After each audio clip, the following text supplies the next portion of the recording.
I had planned to do a long ride along this route, and it was a beautiful day. Like, it was supposed to be really hot, not like today. Today's chilly. So Sunday morning I hopped on the bike, getting it all ready, went to start it, and it didn't start. I finally put it up to the battery tender and I was able to get it started, but it was enough of a concern for me that I didn't go on my trip. So what I determined the issue to be is my battery. I did a bunch of tests just to see what the charging system was like and see if the battery was like. And unfortunately, I don't remember asking how the battery was when I bought the motorcycle.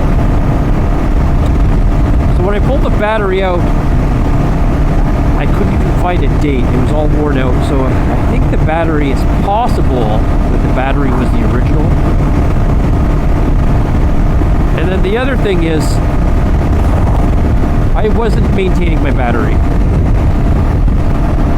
Unfortunately, I thought it was going to be more like the car where I could just drive and the battery would be fine. But on that day that I had to sort the battery problem out, so there was no ride that day, I went and picked up a new battery. I picked up a AGM battery.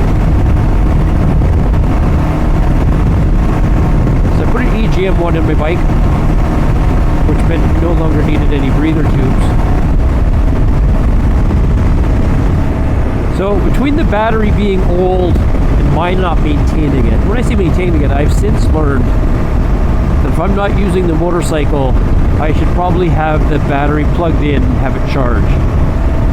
So unfortunately, buying the new AGM battery, I had to put the acid in myself, and then I had to let it sit for, I don't think it was about a half an hour. But then I had to put it on charge for 6 hours, which basically ruined my day for the motorcycle ride.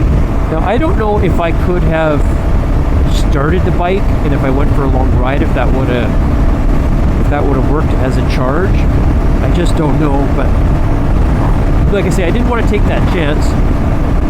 With the old battery, I didn't want to take the chance of going riding, then breaking down. And on this motorcycle, getting to the battery terminals on top is such a pain in the butt. You've got to remove the seat, which means removing the side panels. And of course, my saddlebags are strapped over top, so it means taking off the saddlebags. This is just a real pain. So even jump starting the bike from a power pack would be a real pain for me. So when I finally had it charged up and hopped on the bike, that's when I actually realized how bad my old battery had been. I couldn't believe how well this motorcycle started up with the new battery, just because it had so much power. So what have I learned from that? Well, I've learned now that if I'm not using my motorcycle for any long rides for a week or so, I'm going to put it on the battery tender. Today's a long ride, so I'm going to check the charge when I get back, just to make sure the charging system is actually still working. But other than that, I'm probably not going to charge the battery tonight.